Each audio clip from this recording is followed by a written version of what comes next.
Monster Hunter World, the board game, is a game about skirmishing and fighting and doing that over and over and over again until you get enough small monster bones to make yourself a beautiful, special weapon that only you can use to kill more monsters. This is Monster Hunter World, and it's been turned into a board game, and I've had the great pleasure of testing it out. Thanks to Steamforge for sending it over my way to test it out, see what's what, and to tell you all about it. But before we begin, the reason they sent it over to me is because, hey, guess what? There's going to be a new Kickstarter for Monster Hunter World. I can finally tell the world. So my NDA has expired. I'm ready to say all the secrets about it. Monster Hunter World Iceborne is coming up very shortly, within the next month, around May of 2023, depending on when you're watching this video. And it'll be different. It'll be the same. We'll cover that when it comes out. See what's what, see what's different. But instead of backing that, you can just get this, which is currently out in stores if this appeals to you. So I'm going to tell you how the game plays, break down all the interesting and relevant mechanics, and then share my thoughts about what was fun and what could be better. Because, as always, everything has them. So, Monster Hunter World may seem intimidating as it comes with literally the biggest box on the shelf, the biggest box of things that I own. But the core loop of the gameplay is actually quite simple.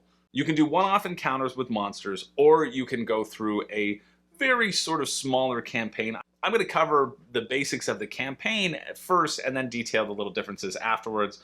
Honestly, it's very campaign-light, and it doesn't feel like you're going to have a driving force because there really is no story. You're going to pull out a monster, you're going to say, yeah, you know what? I'm going to fight that monster this time, and you're going to fight it. First off, you'll go through a little mini choose your own adventure in this adventure quest book. You'll choose your monster, you'll pick a passage, you'll read a little section associated with that passage, and then it'll give you a choice. Hey, do you think the monster went this way, or what do you want to do? And you can spend time, which equates to turns that you have in the actual monster phase, to basically learn a little bit more about the monster. If you learn enough about the monster, then the special move that they shuffle into their deck is going to be a little less severe than the other moves, where if you just charge headlong into the battle, well then they're ready for you, and they're even angrier than before. Once you make it through this little mini quest section, which I honestly don't even need to tell you that much about because it's self-explanatory as you go through,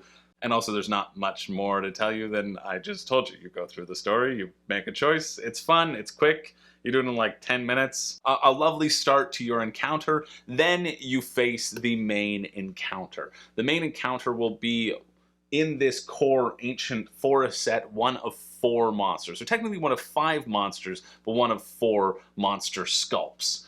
And basically it'll have one of these lovely monster sheets, which will tell you the health, the resistances to certain effects, such as stunning and poisoning, etc., a special feature, a special move, a special power that you need to worry about for this monster, and then finally a place to put some more tokens. And then over on this section, it'll show you the defenses of, depending upon where you attack the monster. If you attack it in its head, if you attack it into its side, if you attack its butt.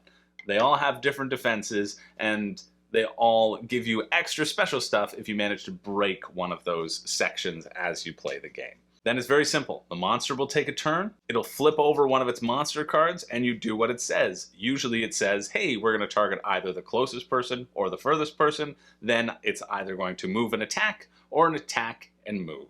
The move will be a certain number of spaces, and then the attack will be to a certain area around it and a certain range around it. So you can have an attack of 3 right in front of it, and that kind of covers everything in its frontal arc. You'll see on these monsters they have a little crisscross pattern on them which designates its arc, and you get the monster that's running around the board and shifting its focus and turning its arc, and therefore targeting different people on the board depending upon what moves come up. Once that monster has completed its task, you'll then look to the right of the card and it will tell you how many hunters can act. That's you, you're the hunters, and then how many cards each hunter gets to play. Basically, that means, hey, it's time for the heroes to take their turns, and the amount of turns are based upon how difficult a threat it was that you just faced, basically. If it was a big threat, well then the hunters are going to be able to attack more. If it was just a little baby threat, well, it'll still feel like a big threat, and then you get only one move, and then the monster gets to go again. And this creates such a wonderful fluctuation. I almost call it a little mini ballet. How the monsters run around the board and decide when they move, and the variable movement that happens here. I'm jumping into things that I like, but I figure it's worth talking about right now. It's really fantastic. I always find with grids like this, it's a 6x6 square, right? How many variations, how much movement is really going to be on the board, especially when you have your standard melee attacks where you have to be next to someone, or your ranged attacks where you have to be far. Generally, it's a concept of, oh, I get right close and I whack a lot of dice or cards, and then I run away and I whack a lot of dice or cards. And here, this positioning feels very fluid and very fluctuating because the monster will charge at you and it will continue to move, and every time it goes onto your node, your little space, you get to move and dodge away a little bit. And so you're constantly running around and moving on the board, and it makes it for actually a really interesting and dynamic experience of running away for your life. When it finally gets to your turn, it's very simple again. You have a hand of 5 cards, and you can play the certain number of cards that you're allowed to play. In the B-roll, you see I'm playing 4 cards, which will never happen, but I'm doing it just for an example. Whenever you play one of those cards, it'll have a little damage symbol on it, and then you get to draw a card from your specific damage deck. This will determine how much damage you actually get to do to the monster with that attack, and then you do that for every card that you draw. So some will only deal 1 card's worth of damage, and some will deal 3 cards worth of damage. But often those cards, and you'll see the one in the B-roll right now with the little tip on the end, that means it ends your turn because you've finished, your stamina is exhausted, but you've had a giant, huge assault, so you really can't complain that much. You go back and forth with this flow until either the hunters die a certain amount of times, 3 times, or the monster dies. That's the basics of the game, and it really isn't too much more complicated than that. Each hunter has their own specific weapon, and in the Ancient Forest set, they all have a few variations, but there's not so much of a little mini game in there. In the Wildspire Waste set, which I've also gotten a chance to play, you have a little bit more of your own special power to do with your weapons. And so it's variable depending upon which core set you can get. For that purpose, I mean, we're jumping ahead to recommendations already, but hey, this is a free-form review, and I might as well just talk to you about my experiences as I've had them. I would then opt for the Wildspire Waste because it feels like you get a little bit more complexity in your characters and a little bit more excitement. And also, maybe the sculpts might be a little bit cooler too. But these are still pretty cool. But yeah, other than the cards and what they actually do and the varying amounts of damage that they do, there's not too much more complexity. If a monster is attacking you and beating you over the head for a bajillion points of damage, you only have 8 health, and a lot of the monster's damages do like 9 damage to an attack, or 7 damage, so you're just under the wire of dying or not. Especially in those initial stages when you don't have armor, you haven't crafted any armor. Well, then the different decks also have different dodge abilities. I found with one of my characters that I was playing, I had a lot of cards that allowed me to dodge them because the damage you are receiving is so much, there also has to be a way to dodge that damage where you discard cards from your hand in order to do so, and you put it onto your stamina line. That's the stamina bar that we were seeing before. And of course, this limits the amount of cards that you're able to play later, and this also limits the amount of cards you can physically play onto that stamina board, because at the end of each of your turn, you draw a time card. It might not have an effect. It might have a different effect that you're going to have to pivot with or deal with. And this indicates, okay, I'm going to refresh my hand, draw back up to 5 cards, and get ready to face the monster again, once everybody else has taken a turn. But really, that's it. That's the game. There are a couple other minor specificities, but that's the core gameplay loop, and that's really all you need to know about the flow of the game to know if you're interested. You don't need to know some monsters have a resistance to different effects, and you have to chain those effects onto them multiple times in order for that effect to take place. You don't need to know that, but now you do, and now I'm sure you can make your decision, your purchasing decision. But this game has really been quite a delight and quite a delightful surprise at how dynamic the flow is of the battle versus what I was expecting. I wasn't expecting that much. There are 3 different little terrain elements. There's little bushes and rocks and swamps. They don't do that much, but they're nice to have on the field. I like them, but what I like most of all is how quickly this game plays. I find with a lot of sort of these skirmish boss battler games, you can really get bogged down with the game, and this one just clips along. You flip the monster, it runs around.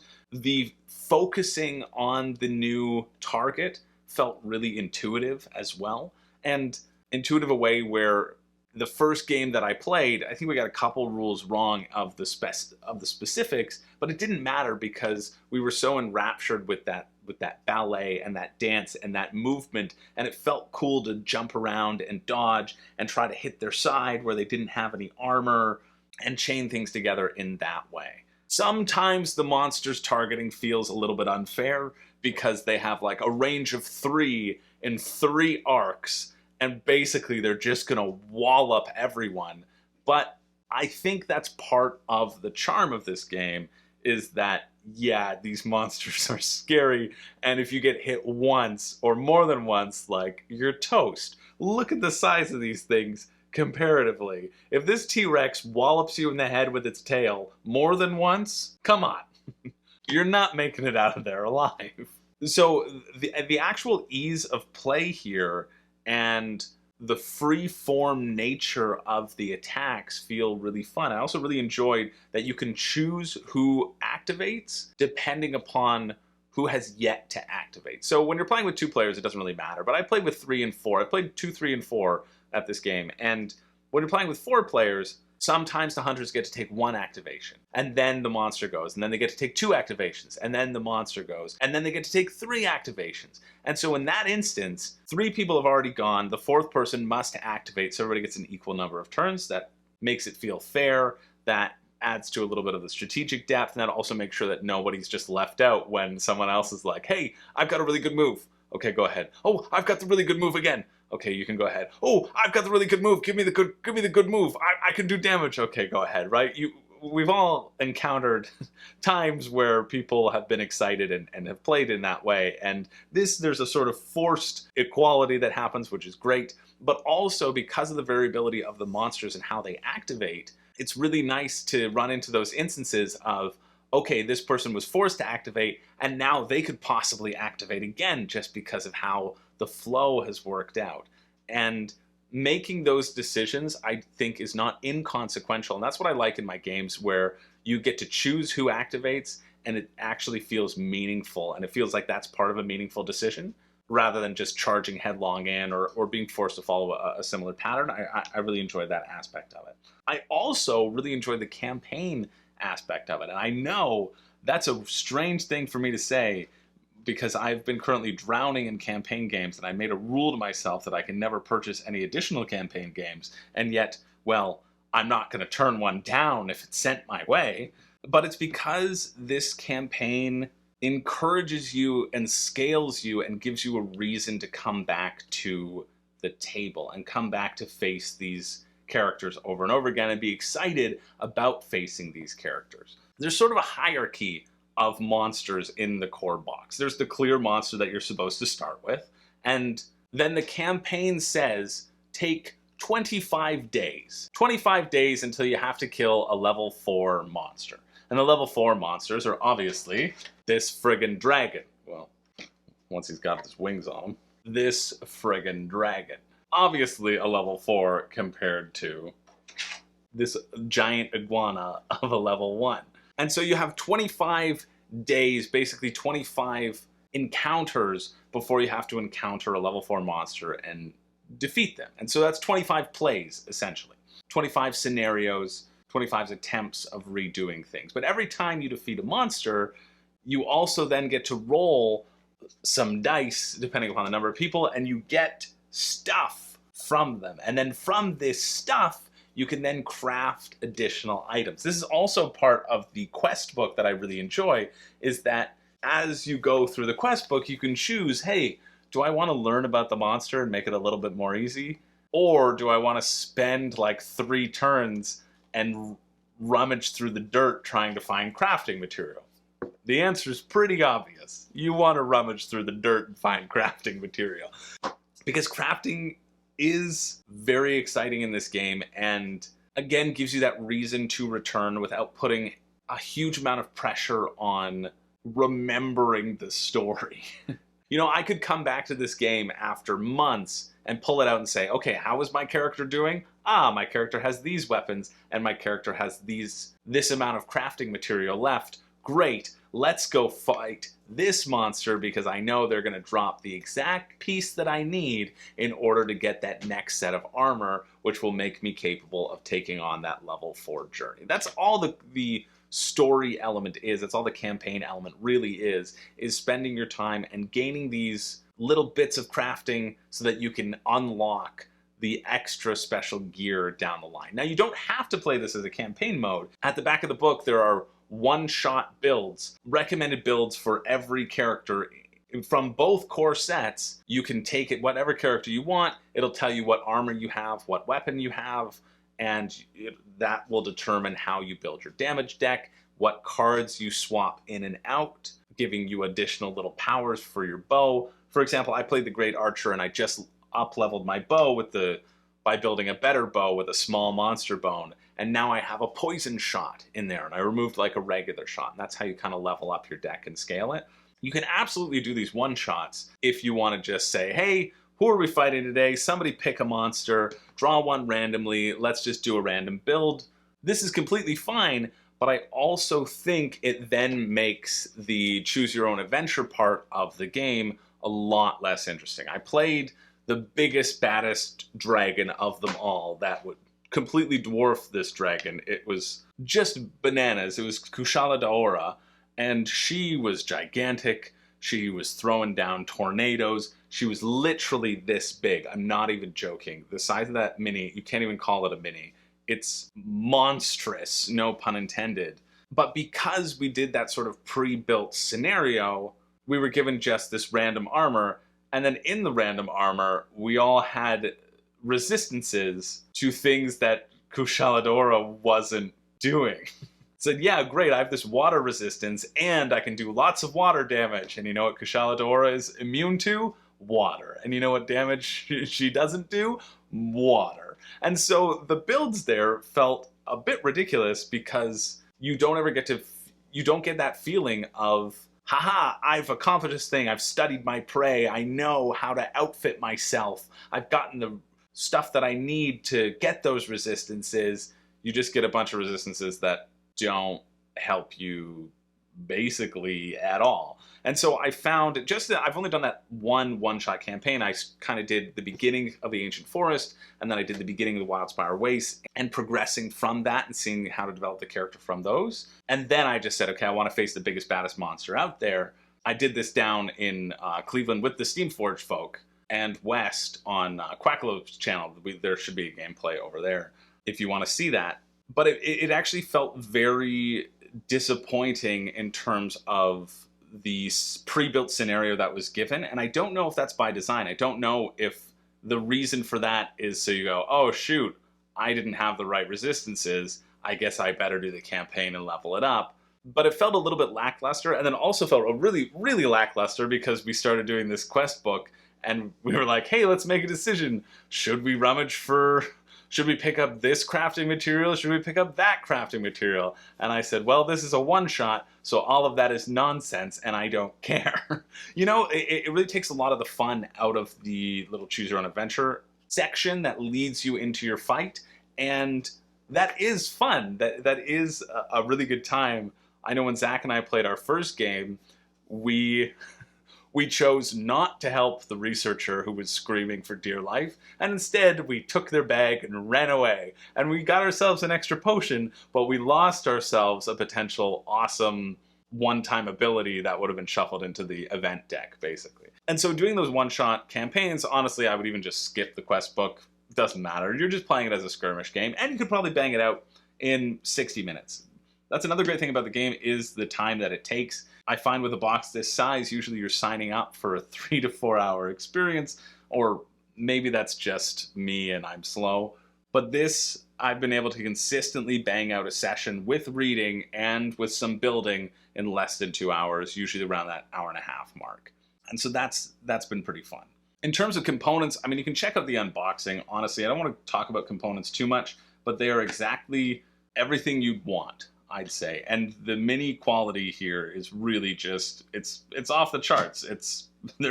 They're heavy and they're chunky and they're fun. And if you like big friggin' toys running around the board and that feel like they move around the board, right? And in that ballet aspect, really, that is my favorite part about this game, is the feeling of movement that it provides on the board. And maybe because that was so unexpected to me, but I really, really quite enjoyed it.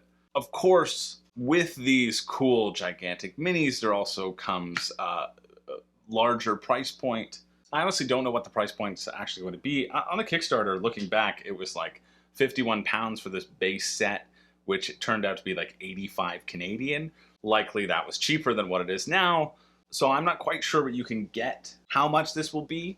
But what I can say is that if you are a fan of boss battlers and skirmishes and large minis that you want to see maneuver around the board in very fun and devastating ways as you chip away at them piece by piece, well, then this game might be one that you want to check out. You're not ever going to do huge chunks of damage, but on the off chances that you do, it feels really good because you had to work so hard to get there. I've also heard, if you're a fan of the video game, I've played this with fans of the video game, and they've said that it feels very much like Monster Hunter. But honestly, to me, that was never in doubt. Steamforge is known kind of for working with IPs and for translating those IPs into board game form. And judging from the experiences from others who have played the video game, they have been very happy with those transitions and how they act. Even the monster behavior of how they act. I think I was talking to the Steamforge crew and they said, oh yeah, one of the main designers had put in like an obscene amount of hours into the video game before jumping onto Steamforge. And they're like, oh, that's good. It fits right within your wheelhouse because you've been obsessed with this video game and you've been able to help make those translations into the actual game itself. If you don't like games where it's sort of death by 1,000 cuts, often for the monsters when you're fighting them, you're going to be doing 1 damage at a time, 1 or 2, and they start with like 60 damage. And so cumulatively, it all feels like you're whittling things down. I've played a bunch of sort of like Dark Souls and Bloodborne, and honestly, it kind of feels like how a boss fight feels there in terms of you jumping forward and hitting them and you feeling and jumping back and running away, and you've done like a very small portion of damage, but you haven't taken damage because you would have been just dead entirely, and it feels so good because of that. Yeah, but for me, this one would fall into like a solid 4 out of 5 seal of approval territory, 8 out of 10, 80 out of 100, however you want to quantify or qualify this, because I really quite enjoyed my plays, and it's one that I would have a great time getting back to the table when I feel like playing a boss battler. Honestly, I think I enjoyed this one more than Townsfolk Tussle, which I just did a review on the channel and has that similar boss battle feel, because whereas Townsfolk Tussle has like charm and the art style and the humor to it, this just feels a bit more elegant in how the characters move across the board. And I'm really impressed with how quick the turns are. There's not massive variability in the characters, and getting those upgrades to your armor will take a long time, but I don't think that's necessarily a bad thing. I might have enjoyed perhaps a little bit more variability in the characters, but I still am interested in trying out the other decks and seeing what cards they have and seeing what sort of upgrades they can provide and the play styles that they can provide too. I think the Wildspire Wastes does a better job of capturing that than the Ancient Forest. I also think the Wildspire Waste, their minis feel also like cooler.